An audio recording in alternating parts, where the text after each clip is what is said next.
أما بعد فأعوذ بالله من الشيطان الرجيم بسم الله الرحمن الرحيم رب اشرح لي صدري ويسر لي أمري واحلل عقدة من لساني يفقهوا قولي ربي زدني علما اللهم فقهني في ديني اللهم إني أسألك علما نافعا ورزقا طيبا وعملا متقبلا اللهم صل على محمد وعلى آل محمد كما صليت على إبراهيم وعلى آل إبراهيم إنك حميد مجيد اللهم بارك على محمد وعلى آل محمد كما باركت على إبراهيم وعلى آل إبراهيم إنك حميد مجيد. اسرا اور معراج کے بعد ہم لوگوں نے دیکھا کہ آپ صلی اللہ علیہ وسلم کا جب اسرا اور معراج کا واقعہ ہوا یہ لوگ شق القمر کو ہی چاند کے 2 ٹکڑے ہوئے اور بہت لانگ ڈیوریشن تک تھا مگر اسی کو نہیں مانے. اس کے بعد آپ صلی اللہ علیہ وسلم کو اسرا اور معراج کا جو اتنا بڑا واقعہ آیا جس کا ذکر قرآن میں سورۃ الاسراء کی فرسٹ آیت میں ہے کہ اللہ ہی وہ پاک ذات ہے جس نے آپ صلی اللہ علیہ وسلم کو مسجد حرام سے مسجد اقصیٰ کی طرف لے گیا وہاں پر لے گیا. پھر اس کے بعد سے آپ صلی اللہ علیہ وسلم کا مسجد اقصیٰ سے آسمانوں کا سفر شروع ہوا جس کا ذکر اللہ تعالیٰ سورۃ النجم کی 8 آیتوں سے 18 غالباً 7 آیتوں سے 18 آیتوں تک ہے. تو بہرحال اس کو بھی نہیں مانے, بہت سے لوگ انکار ہی کرے.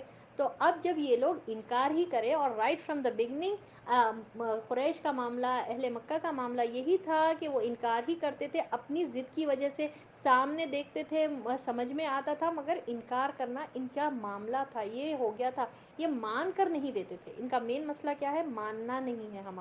ہمارے کو ہمارے جو بلائنڈ فالوئنگ جو آبا و اجداد کا دین ہے اس کو ہی فالو کرنا.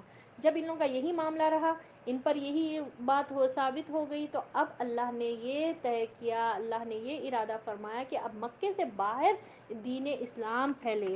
اور ہم دیکھے تھے کہ کس طرح قبائل اور دوسرے افراد جو ہے نا اسلام قبول کرے. ان میں سے ہم 2 شخصوں کے بارے میں پڑھے تھے کہ ایک تھے سوید بن صامت رضی اللہ تعالیٰ عنہ جو شاعر تھے اور یثرب کے باشندہ, یعنی یثرب مدینہ کا اولڈ نیم ہے, وہ وہاں کے رہنے والے تھے.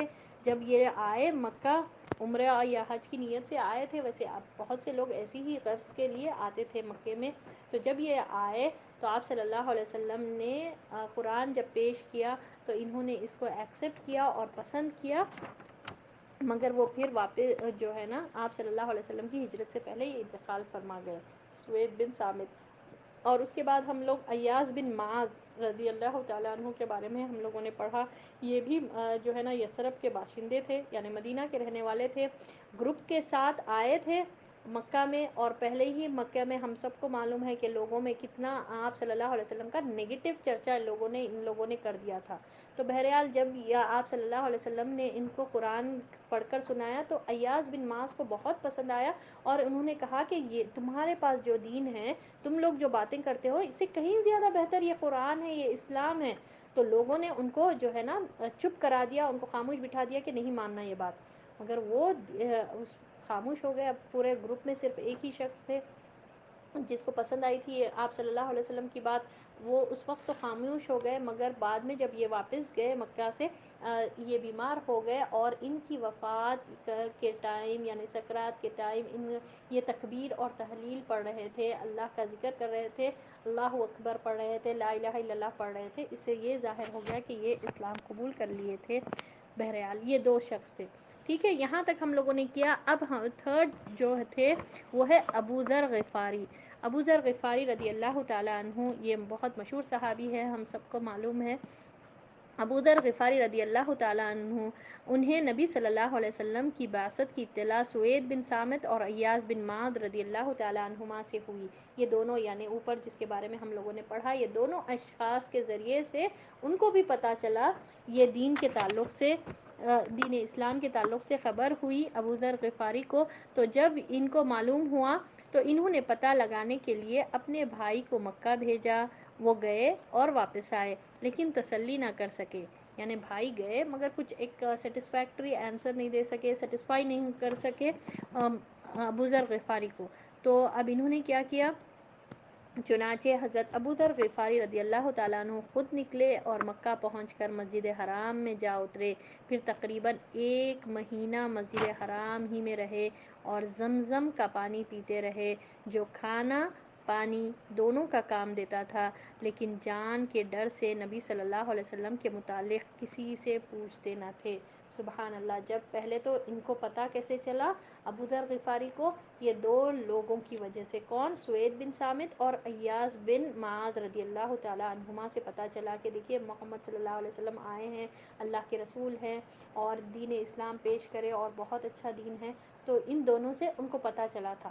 تو ابو ذر غفاری جو ہے نا اپنے بھائی کو بھیجے جا کر مکہ میں معلوم کر کے آئے، انفارمیشن لے کر آئے، مگر جو انفارمیشن وہ لے کر آئے ان کے بھائی وہ انسیٹسفیکٹری تھی، یعنی قابل اطمینان نہیں ہوا ان کو، تو وہ خود گئے۔ پھر ابو ذر رضی اللہ تعالیٰ عنہ گئے، 1 مہینہ مکے میں رہے اور اپنی آئیڈینٹی چھپا کر تھے، یہ ظاہر نہیں کرے کہ وہ غفار یا غفاری کہتے ہیں، غفار جگہ ہے ایک، وہاں کے رہنے والے تھے، اس وجہ سے ان کا نام غفاری ہے، ابو ذر غفاری رضی اللہ تعالیٰ عنہ۔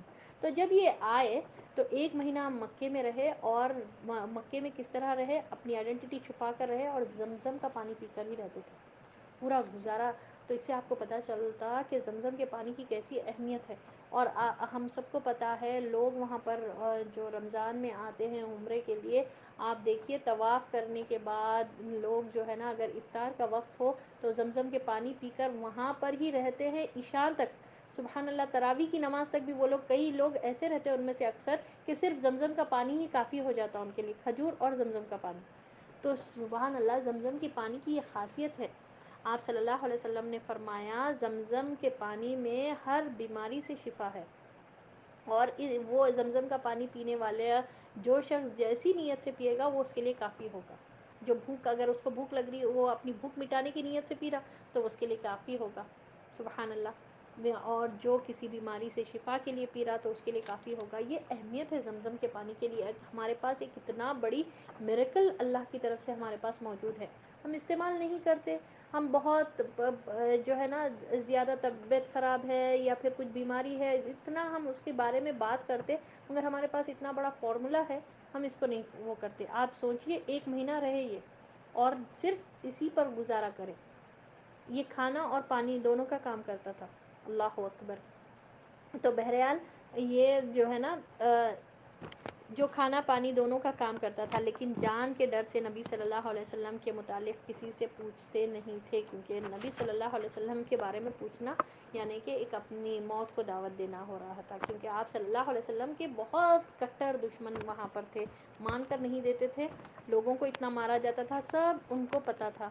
بالآخر حضرت علی رضی اللہ تعالیٰ عنہ ان کو اپنے پیچھے پیچھے لے کر گئے اور رسول اللہ صلی اللہ علیہ وسلم سے جا ملوایا۔ حضرت ابو ذر غفاری نے آپ صلی اللہ علیہ وسلم سے عرض کیا کہ آپ صلی اللہ علیہ وسلم ان پر اسلام پیش کریں۔ آپ صلی اللہ علیہ وسلم نے اسلام پیش کیا اور وہ وہیں مسلمان ہو گئے۔ پھر انہوں نے مسجد حرام میں آ کر اعلان کیا، اشہد ان لا الہ الا اللہ واشہد ان محمدا عبدہ ورسولہ۔ ادھر یہ سننا تھا کہ قریش ان پر ٹوٹ پڑے اور اتنا مارا کہ یہ مر جائیں، لیکن حضرت عباس رضی اللہ تعالیٰ عنہ نے ان کو بچا دیا۔ دوسرے دن آ کر پھر یہی اعلان کیا اور قریش نے پھر اتنا مارا کہ مر جائیں، اور کل کی طرح آج بھی حضرت عباس رضی اللہ تعالیٰ عنہ نے آ کر ان کو بچا لیا۔ اس کے بعد حضرت ابو ذر غفاری رضی اللہ تعالیٰ عنہ اپنی قوم بنو غفار میں واپس آ گئے، اور جب نبی صلی اللہ علیہ وسلم نے ہجرت فرمائی تو وہ بھی مدینہ ہجرت کر آئے۔ تو آپ یہاں پر دیکھیے 1 مہینے تک وہ اپنی جان کے ڈر سے آئیڈینٹی چھپا کر تھے، کسی کو پوچھ رہے نہیں تھے کہ محمد صلی اللہ علیہ وسلم کون ہے، رسول اللہ صلی اللہ علیہ وسلم کون ہے وہ بول کر نہیں پوچھ رہے تھے اپنی جان کے ڈر سے۔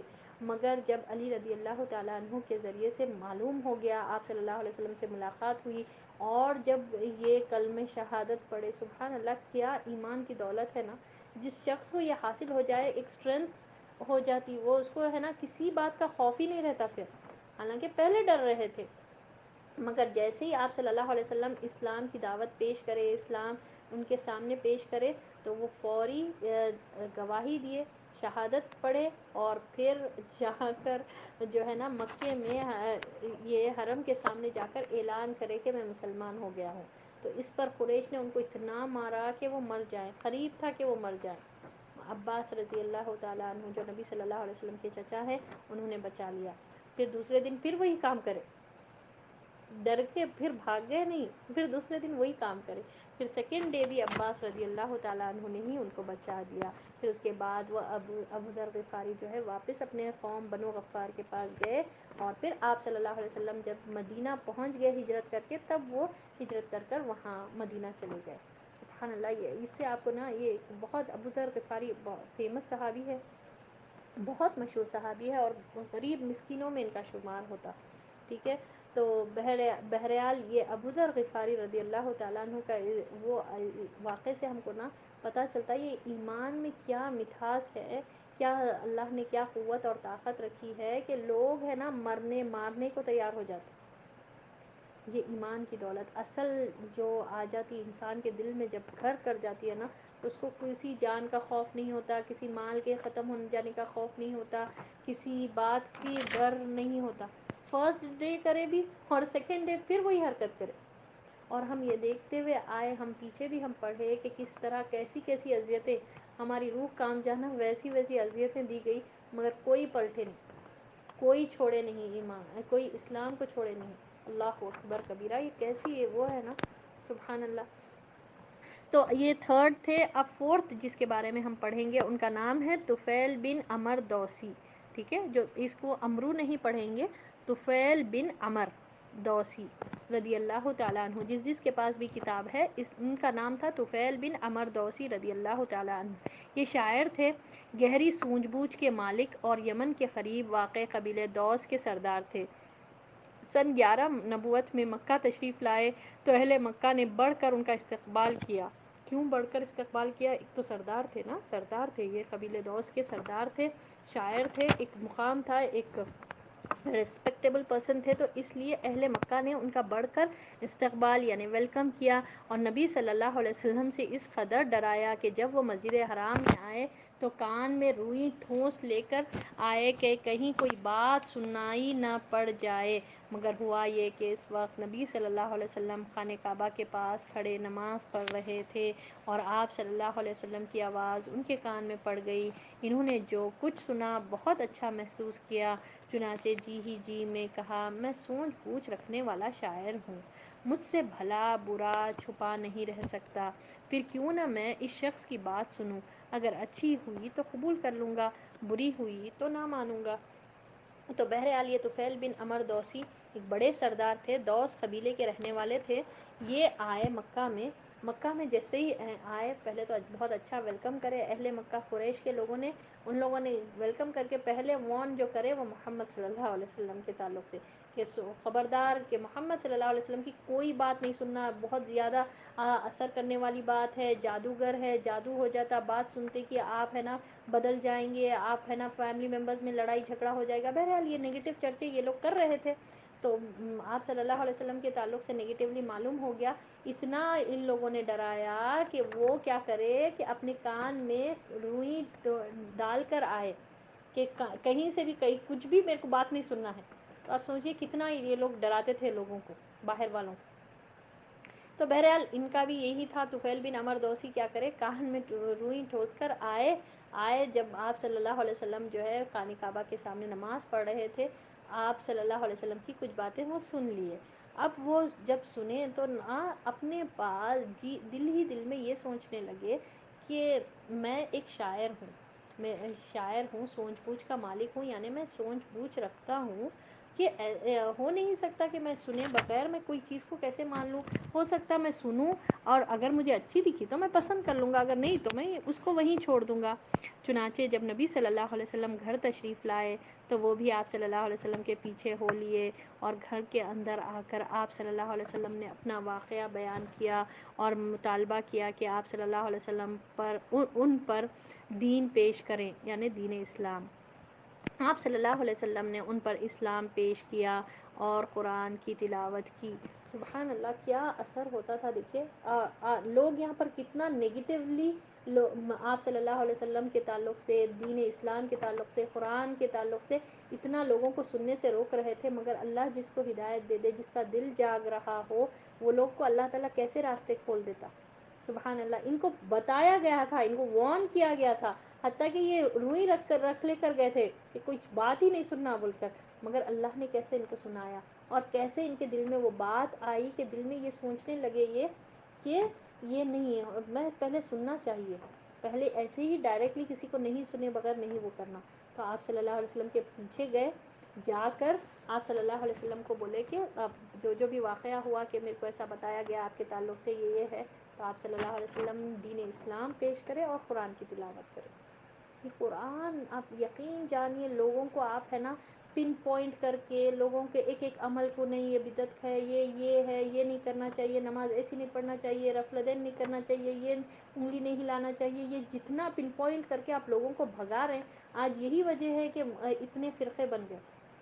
قرآن ایک اتنا بہترین تبلیغ کا ذریعہ ہے. آپ صلی اللہ علیہ وسلم سوائے قرآن کے کچھ اور نہیں پڑھتے تھے، اور ہم دیکھے بھی اس سے پہلے بھی ابو ولید جب آ کے بڑے بڑے مرکوبات آپ صلی اللہ علیہ وسلم کو اتنے بڑے بڑے آفرز دیا کہ یہ لے لے، یا بادشاہ چاہیے، یا عورت سے کوئی نکاح کرنا ہے تو 10 عورتیں دے دیں گے، مالدار بنا دیں گے، آپ کو لیڈر بنا دیں گے. آپ صلی اللہ علیہ وسلم پورے باتوں کا صرف ایک جواب، وہ بھی قرآن کے ذریعے سے سورہ فصلت کی آیت کی تلاوت، اور اس پر اتنا اثر ہوا کہ آپ صلی اللہ علیہ وسلم کا بڑھ کر وہ منہ بند کرنے کے لیے گیا کہ کہیں اس واقعے میں نہ آپ صلی اللہ علیہ وسلم کے ذریعے وہ عذاب ہم پر نہ آ جائے.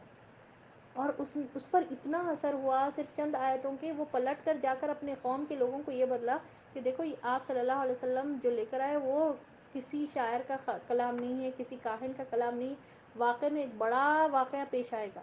تو یہ قرآن ہے. بولنے کا مقصد یہ ہے کہ دیکھیے آپ صلی اللہ علیہ وسلم ابو ذر غفاری کو بھی قرآن پیش کرے، ایاز بن معاذ کے سامنے بھی قرآن کی تلاوت کرے، اور سوید بن صامت کے سامنے بھی. اور ہم دیکھیں عمر رضی اللہ تعالیٰ عنہ کا جو پہلی چوٹ لگی تھی وہ سورۃ الحاقہ کی جو آیتیں تھیں وہ بھی قرآن، اور جو بڑا ایونٹ ہوا تھا وہ سورۃ الطٰہٰ کا. کس طرح سے وہ تھوڑا پڑھنے سے واقعے میں یہ نہیں، یہ کوئی جادوگر کا کاہن کا کلام نہیں ہے، اور مارنے نکلے تھے اور گواہی دے کر آئے. تو یہ قرآن یہ تبلیغ کا بہترین ذریعہ ہے. ہم قرآن کو چھوڑ کر ہم لوگوں کو اپنے طرف بلاتے ہیں اور بولتے کہ نہیں آپ یہ جو کر رہے ہیں غلط ہے، یہ اسلام کا حصہ نہیں ہے. ڈائریکٹ اس پر پن پوائنٹ کرے تو وہ لوگ جو سننے والے بھی رہتے نا بھاگ جاتے. پہلے قرآن سے لوگوں کو جوڑ دیں گے نا، جب ان کو سمجھ میں آ جائے گا اصلیت کہ اصل قرآن کیا ہے، تو وہ لوگ آہستہ آہستہ خود بخود اپنے معاملات ٹھیک کر لیتے جائیں گے. پھر خود اپنے سے سوال کریں گے کیا یہ کرنا صحیح ہے، کیا ہماری یہ نماز صحیح ہے، کیا یہ ہمارا یہ کرنے کا طریقہ صحیح ہے. خود وہ ہو جائیں گے. تو بہترین ذریعہ انقلاب لانے کا، اپنے نفس کے تزکیے کا ذریعہ یہ قرآن ہے. اب آپ صلی اللہ علیہ وسلم بھی ان کے سامنے طفیل بن عمر دوسی کے سامنے یہی قرآن کی تلاوت کرے تو اس کا اثر کیا ہوا. طفیل بن عمر دوسی نے اسلام قبول کر لیا، حق کی شہادت دی، اور عرض کیا کہ میری قوم میں میری بات مانی جاتی ہے، یعنی سردار ہے آف کورس، قوم کے لوگ مانتے تھے بات، اور میں ان کے پاس پلٹ کر جا رہا ہوں اور انہیں اسلام کی دعوت دوں گا. لہٰذا آپ صلی اللہ علیہ وسلم اللہ سے دعا فرمائیں کہ وہ مجھے کوئی نشانی دے دے. آپ صلی اللہ علیہ وسلم نے دعا فرمائی. چنانچہ جب وہ اپنی قوم کے قریب پہنچے تو ان کا چہرہ چراغ کی طرح روشن ہو گیا. تب انہوں نے اللہ سے دعا کی اسے چہرے کی بجائے کہیں اور منتقل کر دے. چنانچہ یہ روشنی ان کے کوڑے یعنی اسٹک میں پلٹ آئی. پھر جب وہ اپنی قوم میں پہنچے تو انہیں اسلام کی دعوت دی. والد اور بیوی نے تو اسلام قبول کر لیا مگر قوم نے تاخیر کی. لیکن جب انہوں نے صلح حدیبیہ کے بعد مدینہ ہجرت کی تو ان کے ساتھ ان کی قوم کے 70 یا 80 گھرانے مسلمان ہو گئے تھے. اللہ اکبر کبیرہ. یہ طفیل بن دوس رضی اللہ تعالیٰ عنہ ہے. یہ کیا کرے، آپ صلی اللہ علیہ وسلم کے پاس جب آئے اور آپ صلی اللہ علیہ وسلم اسلام پیش کرے اور قرآن پڑھ کے سنائے تو وہ فوری مسلمان ہو گئے، شہادت کی گواہی دیے اور بولے کہ میں اپنی قوم کے پاس اب جا رہا ہوں. اے اللہ کے رسول صلی اللہ علیہ وسلم، اب آپ میرے لیے دعا یہ کریں کہ اللہ تعالیٰ مجھے کوئی نشانی دے دے تاکہ لوگ ہے نا فوری طور پر مان لیں. تو بہرحال آپ صلی اللہ علیہ وسلم نے دعا کی تو اللہ نے ان کا چہرہ اتنا روشن کر دیا، جیسے چراغ روشن ہوا تو کیسا ہو جاتا. تو پھر وہ جب پہنچے اپنی قوم کے پاس انہوں نے دعا کی کہ یہ کہیں اور منتقل ہو جائے یہ روشنی. تو وہ جو عصا پکڑتے تھے یعنی اسٹک جو کوڑا پکڑتے تھے اس میں وہ منتقل ہو گیا. بہرحال بیوی اور والد خاندان والے تو لا لیے تھے ایمان اسی وقت، مگر قوم کے لوگوں نے تھوڑی تاخیر کی. تاخیر اتنی ہوئی کہ بعد میں صلح حدیبیہ کے ٹائم یہ ان کی قوم ایمان لائے، اور یہ 70 اور 80 گھرانے گھر کے پورے افراد کے ساتھ سبحان اللہ ہجرت کر کے مدینہ آئے. کتنے بڑے وہ یہ فائدہ مند ہوئے نا، یہ کتنے سردار بھی تھے اور کیسا اپنے قوم کے لیے فائدہ مند ہوئے. ٹھیک ہے. اور اب اس کے بعد دماد ازدی رضی اللہ تعالی عنہ، یہ یمن کے باشندے اور ازد شنوا کے ایک فرد تھے. ٹھیک ہے. یمن کے رہنے والے تھے. جھاڑ پھونک کے ذریعے پاگل پن دور کرنا اور جن و شیاطین بھگانا ان کا کام تھا. مکہ آئے تو وہاں کے احمقوں یعنی بے وقوفوں سے سنا کہ محمد صلی اللہ علیہ وسلم پاگل ہیں معاذ اللہ. چنانچہ وہ آپ صلی اللہ علیہ وسلم کا علاج کرنے کے لیے آپ صلی اللہ علیہ وسلم کے پاس آئے تو رسول اللہ صلی اللہ علیہ وسلم نے فرمایا ان الحمد للہ نحمده ونستعینه من يهد الله فلا مضل له ومن يضلله فلا هادي له واشهد ان لا اله الا الله وحده لا شريك له واشهد ان محمدا عبده ورسوله اما بعد. ساری تعریف اللہ کے لیے ہے، ہم اس کی تعریف کرتے ہیں اور اسی سے مدد چاہتے ہیں. جسے اللہ ہدایت دے دے اسے کوئی گمراہ نہیں کر سکتا، اور جسے اللہ گمراہ کر دے اسے کوئی ہدایت نہیں دے سکتا. اور میں گواہی دیتا ہوں کہ اللہ کے سوا کوئی معبود نہیں، وہ تنہا ہے، اس کا کوئی شریک نہیں. اور میں گواہی دیتا ہوں کہ محمد صلی اللہ علیہ وسلم اللہ اس کے بندے اور رسول ہیں. اما بعد، یعنی کہ اس کے بعد دماد نے جب یہ کلمات سنے تو اس قدر متاثر ہوئے کہ انہیں 3 بار دہرانے کی آپ صلی اللہ علیہ وسلم سے فرمائش کی. پھر کہا میں کاہنوں، جادوگروں اور شاعروں کی باتیں سن چکا ہوں، لیکن میں نے آپ صلی اللہ علیہ وسلم جیسے کلمات کہیں نہیں سنے. یہ تو سمندر کی اتھاہ گہرائی کو پہنچے ہوئے ہیں، یعنی ڈیپسٹ گہری بات ہے. لائیے ہاتھ بڑھائیے آپ صلی اللہ علیہ وسلم سے اسلام پر بیعت کروں.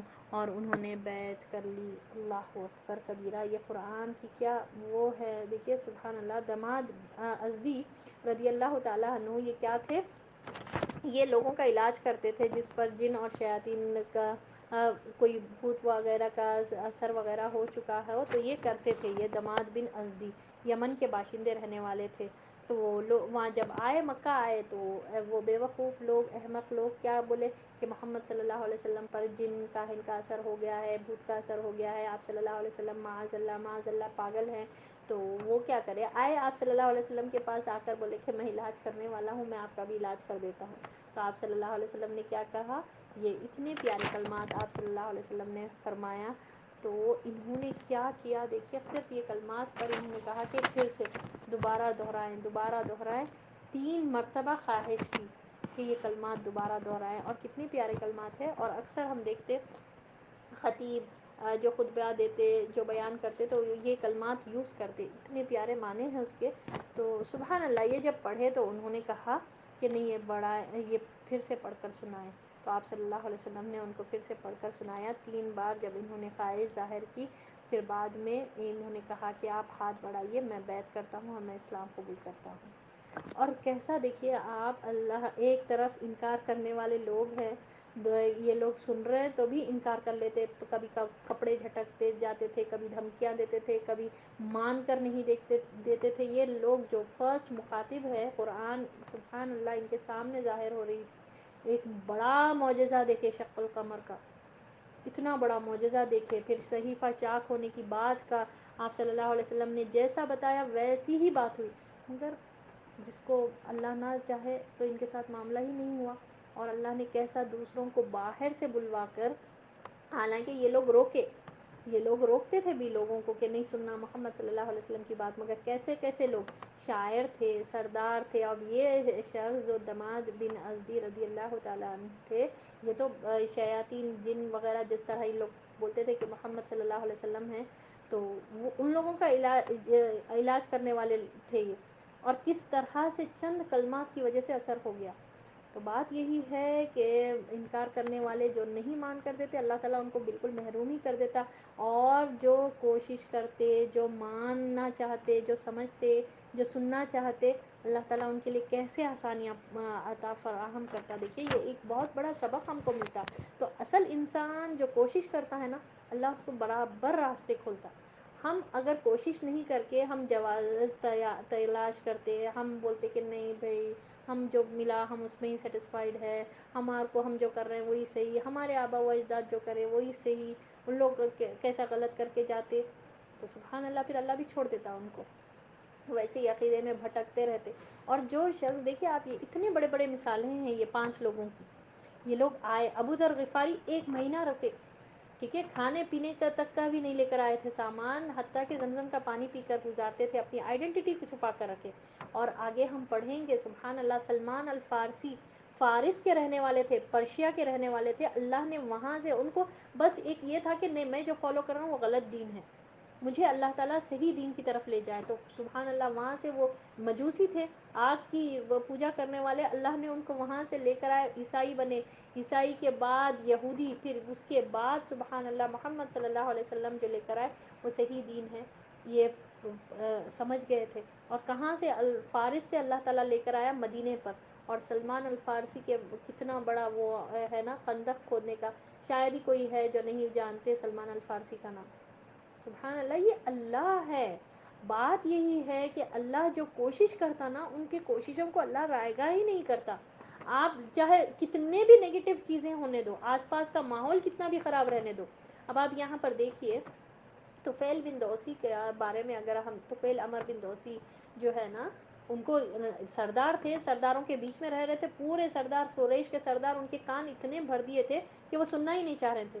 مگر وہ بعد میں جب انہوں سوچے کہ نہیں میں بغیر سنے میں کیسا کسی کی بات ایسی وہ کر لوں, میں کو چاہیے کہ میں سنوں, اچھا ہوں میں شاعر بھی ہوں, میرے کو سوجھ بوجھ ہے, میرے کو اللہ تعالیٰ عقل دیا, میرے کو ہے نا سمجھ اللہ نے عطا فرمائی, میں پہلے سنوں تو صحیح, پہلے سنوں صحیح تو صحیح.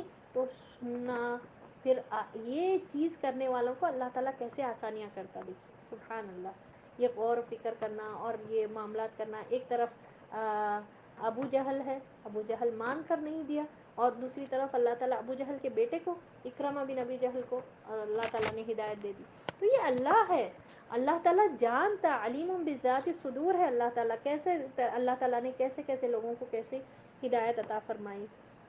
تو بہرحال یہ 5 افراد تھے جو مکے کے باہر رہنے والے تھے, جس میں سے 5 جو ہے 5 میں سے جو ہے 2 ہم یثرب یعنی مدینہ کے رہنے والے تھے, اور دوسرے یمن کے تھے. یہ لوگ جو ایمان لے کر آئے.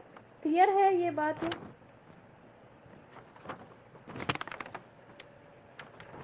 پھر بعد میں جب یہ عید کے ہالیڈیز کے بعد ہم انشاءاللہ ہم دیکھیں گے ہجرت کے بعد کے واقعات, اور سبحان اللہ وہ ایک الگ دور ہم کریں گے. مکی دور میں پورے وہ سب چیزیں ذہن میں رہنا چاہیے. ہم سب کو کتنی محنت اور مشقت, کتنے بڑے بڑے چیلنجز تھے آپ صلی اللہ علیہ وسلم کے لیے, اور کس طرح اب اللہ تعالیٰ اب آسانیاں کر رہا. اسراء اور معراج کے بعد اللہ تعالیٰ نے ارادہ کیا کہ نہیں اب جو ہے نا یہ اسلام جو ہے مکے کے باہر پھیلے, اور اللہ تعالیٰ ہجرت کے لیے پریپیئر کر رہا ہے. تو بہرحال یہاں تک ہم لوگوں نے کیا, اور آج کی ٹاپک سے ریلیٹڈ کسی کو کوئی کویشچن, کوئی سوال, کوئی کمنٹ تو پلیز کر لیں, ورنہ ہم کلاس وائنڈ اپ کریں گے. آیا ہے ہماری زندگی میں, اللہ سے دعا ہے کہ اس کو بہترین طریقے سے ہم یوٹیلائز کریں, اللہ کے ذکر کو بہت زیادہ کثرت سے ادا کریں, اللہ کے ذکر سے اس جو ہے نا اپنی زبان کو تر رکھیں, اور اللہ سے دعا ہے کہ ہمارے اس بیٹھنے کو اللہ تعالیٰ قبول فرمائے, اور اللہ سے دعا ہے کہ اس محفل کا شمار اللہ تعالیٰ اپنے بہترین محفلوں میں فرمائے, اور ہم سب کو بہترین اجر دنیا میں بھی اور آخرت میں عطا فرمائے. آمین یا رب العالمین. وآخر الدعوانا الحمد للہ رب العالمین. سبحان ربک رب العزت عما یصفون وسلام علی المرسلین والحمد للہ رب العالمین. سبحانک اللہم وبحمدک نشہد ان لا الہ الا انت نستغفرک ونتوب الیک. اللہ اکبر, اللہ اکبر, اللہ اکبر, لا الہ الا اللہ, اللہ اکبر, اللہ اکبر وللہ الحمد. اللہ اکبر کبیرہ والحمد للہ کثیرہ وسبحان اللہ بکرۃ واصیلا. السلام علیکم ورحمۃ اللہ وبرکاتہ.